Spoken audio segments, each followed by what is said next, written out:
for your placement module, part of the kind of reflective element is to look at SMART objectives or smarter goals.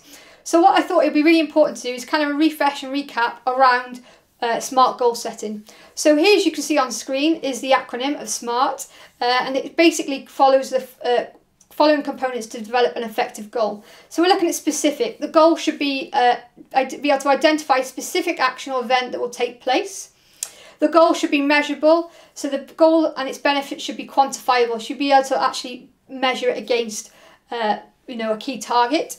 It should be achievable. So it's no good in setting goals which may be too easy to get and you're going to tick them off straight away, or way too difficult. So you need to make sure it's attainable with the resources you've got available. That's maybe even your skills are a resource, but also there's some of those external resources.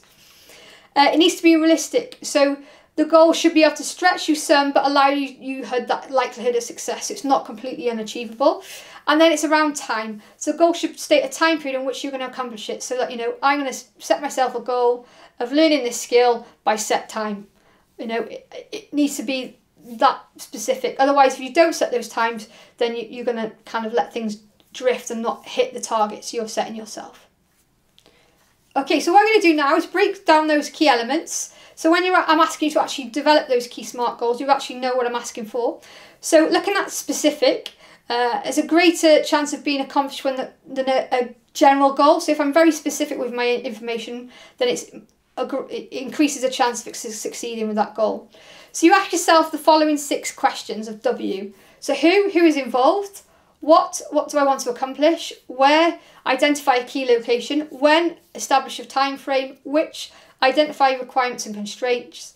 And then why? Specific reason, purpose or benefits for accomplishing that goal. So example could be, a general goal might be to get in shape or get fit. But a specific goal would say, I want to join a health club and work out 3 times a week. So obviously you can clearly see the general one, whereas I'm actually going to set myself something measurable that I've got to go to the gym 3 times a week to actually get fit. Okay, the next one, measurable, is to establish a concrete criteria for measuring progress towards an attainment of each goal you set. When you measure your progress, you stay on track, reach your target dates, and it increases your experience and exhilaration of achievement, which it basically increases your motivation and effort towards that kind of desired goal. So determine if your goal is required. You need to ask the following questions. So how much, how many, and how will I know when it's accomplished? And if you can answer those questions, then your goal is measurable. Okay, so some people call this achievable, some people refer it to as attainable, but as key components of making sure that we set an achievable or attainable goal, and it's making sure we'll be able to figure out ways to make it happen, really. So it's developing your attitudes, ability, skills, and capacity to reach them. You may look on previous opportunities and bring yourself closer to the achievement of your goal. You can attain most of any goals you set when you plan step-by-step approaches to establish a time frame that allows you to carry out those steps. So sometimes when we set goals, we might set an overall larger goal, and we actually then may even break that down into kind of smaller targets or goals to hope to achieve that overall objective. So it's around shrinking those goals down. So the goals that seem to be far away and out of reach, if we set them as attainable, they seem closer to us and shrink, and it will help us expand to match them and grow towards them. So it's again breaking it down to key points. Okay, realistic.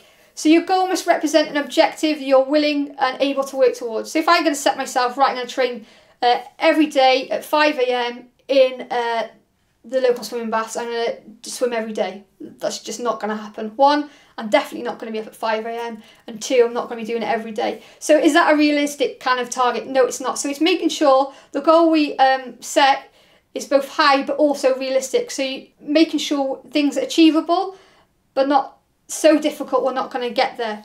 A goal is frequently easier to achieve than the low one. So again, if we have things that are too easy, it decreases our motivational force. So it's having that balance in between, and it's also maybe, if we've set something too difficult, revisiting it and going, actually this is far too difficult, I'm going to reduce my target. Or if we get it straight away and it's really easy, we've got actually, I'm kind of not setting myself any effort or motivation to work. What can I do to make things a little bit more difficult and increase my motivation and increase the difficulty of my goal? Okay, so a timely goal should be with a time frame. With no time frame, it actually has no sense of urgency. So, for example, it might be, I want to lose £10. So when do you want to lose it by? Someday it won't work. So if you actually set an anchor of time frame, so I'm going to lose £10 by May the 1st, then you're actually setting a unconscious mind into motion to begin working towards that goal. So your goal is probably more realistic if you truly believe that it can be accomplished in that time frame. So it's again thinking about that time and making it tangible. So if you've got that T, it's a tangible goal.